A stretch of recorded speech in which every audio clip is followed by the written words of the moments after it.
ndabasuhuza nshuti z'iki kiganiro menya ukuri. Ariko mbere yuko tuvuga ijambo ry'Imana, reka tubanze dusenge.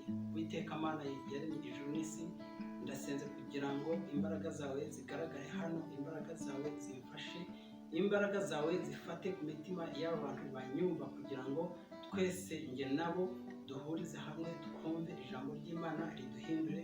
Urakoze kumvishe gusenga kwanjye mu izina rya Yesu, amen.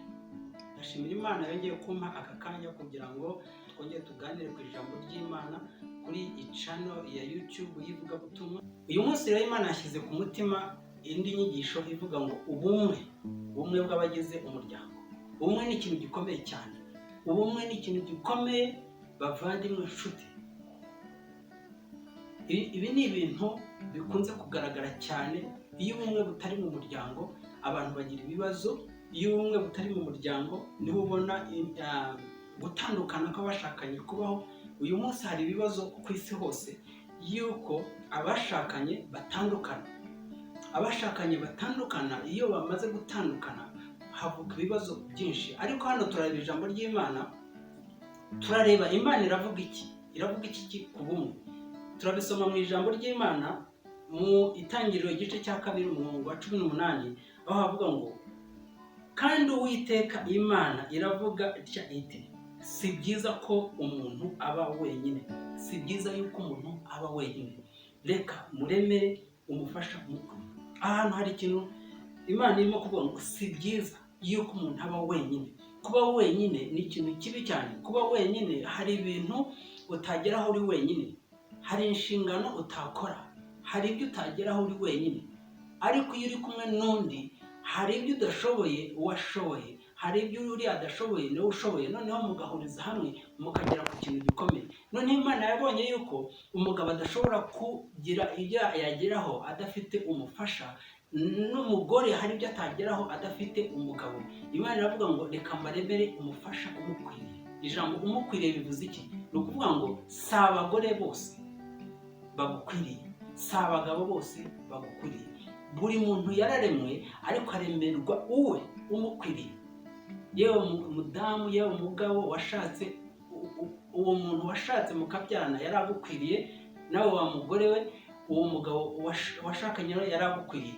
Ariko mbere yuko ushaka umuntu, ugomba kubanza ugasenga Imana ikaguha umufasha ugukwiriye.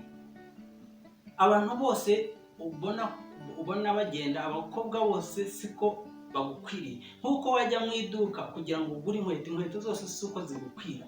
Ugomba kugenda ukamenya size yawe. Imana nayo irareba rero, yikuremye iravuga iti igihe kizagera ashake umugabo, ashake umugore, ariko Imana igushakire umugabo ugukwiriye.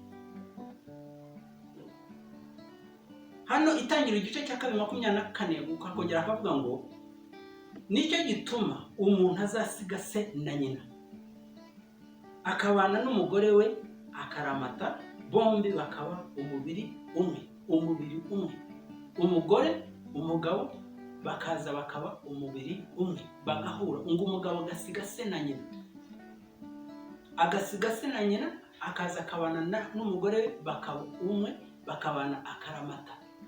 Si ukubana igihe kingana, si ugukora kontra y'amezi 6 ngo nyuma y'amezi 6 batane. Si ukubana umwaka umwe 2 ngo noneho batane, ahubwo ni ukubana akaramata.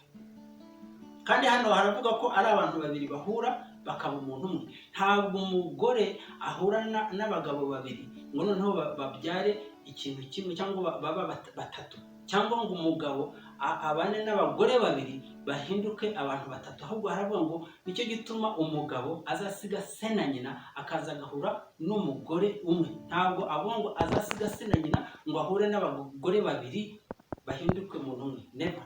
Ni ukuvuga ngo Imana ntiyigeze ishyigikira ikintu bita polygamy, cyangwa kubana n'abagore babiri cyangwa batatu. Hano tubona yuko ari umugore umwe ngo bakabyara abana. Abo bana rero bakazabungugisha ku itorero, ku gihugu n'ubwabo. Zaburi 133 uko havuga ngo dore erega ni byiza n'iby'igikundiro ko abavandimwe babana bahuje. Kubana bahuje, hano baravuga abavandimwe. Nyuma y'uko umugore n'umugabo babana, igihe kiragera bakabyara aba bana. Ba bana rero nabo bwa bumwe babonye ku babyeyi babo, bagasanga nabo bagize ubwo bumwe. Bwa bumwe rero iyo bubaye mu muryango, umugore n'umugabo barahuje, abana barahuje, abavandimwe, igihe kizagera bwa bumwe buzagenda bwimukira mu itorero rigira ubumwe. Noneho ba bandi bagize itorero bisange ari abaturage b'igihugu, usanga igihugu kigizwe n'imiryango ihuje. Imana ihabwa icyubahiro. Ndasaba Imana kugira ngo imiryango isubire ku ijambo ry'Imana, isubire ku rufatiro rw'ijambo ry'Imana, aho ubumwe mu miryango busugira bugasagamba, umugabo n'umugore bagahuza, abavandimwe bagahuza mu muryango. Aho niho tuzabona itorero rifite abantu bahuje n'igihugu kirimo imiryango ihuje. Imana ihabwa icyubahiro.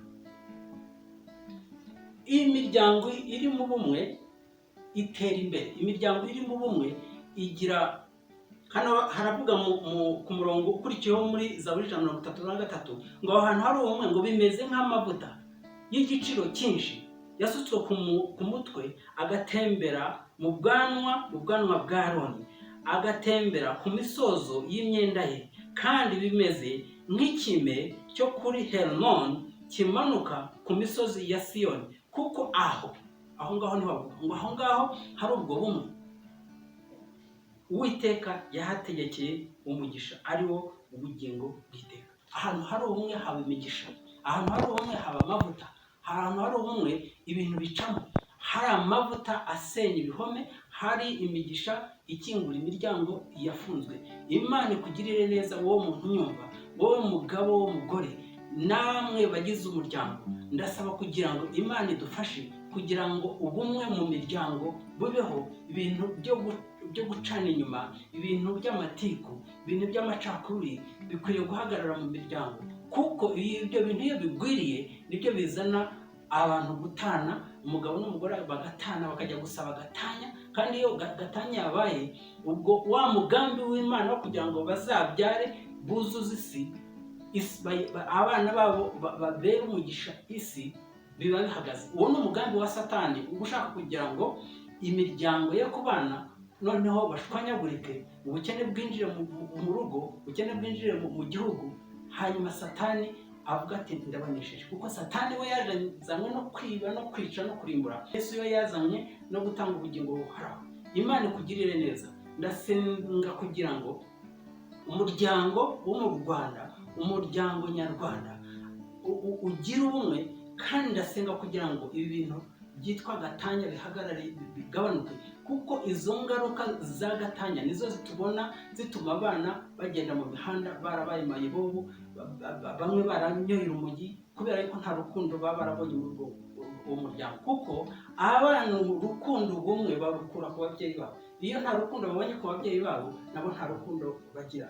Rero ndasenga kugira ngo Imana itabare abanyarwanda n'imiryango y'abanyarwanda, kugira ngo ibyo bintu byitwa ubumwe bisagambe mu miryango y'abanyarwanda, kugira ngo n'ibindi bikurikireho. Kuko Imana iravuga ngo aho niho Imana yategekeye umugisha. Nitugira ubumwe mu miryango, nitugira ubumwe mu miryango tugahuza, imigisha y'Imana izatumanukira. Kandi ngo umuryango ni rwo rufatiro rw'itorero. Ndasenga rero kugira ngo Imana idufashe ubwo bumwe bukomere mu miryango. Reka nsenge. Uwiteka Mana, ndagushimiye ko tuvuze ijambo rifatanye n'ubumwe bw'abagize imiryango. Ndasenga kugira ngo Mana ishobora byose umanukira abantu bo mu Rwanda, imiryango yo mu Rwanda, kugira ngo ubwo bumwe bugaragare mu bagize umuryango, umugore n'umugabo n'abana, kugira ngo uwo muryango utume habaho amahoro, habaho imigisha, kandi iyo migisha ibe ku itorero, iyo migisha ibe no ku gihugu. Kandi mu izina rya Yesu, imbaraga zose z'umwijima zituma umugabo n'umugore batabana amahoro n'abana babo, iyo yose ni imigambi ya Satani, ndayishenye mu izina rya Yesu. Ndasenze kugira ngo umwuka wera umanuke, uhuze umugabo n'umugore n'abana, ubwo bumwe butume batera imbere, butume bumvikana, kandi imyuka ya gatanya yose ituma abantu bashwana bagatana ipfe mu izina rya Yesu. Urakoze kubikoze, urakoze ko tugire neza mu izina rya Yesu. Amen.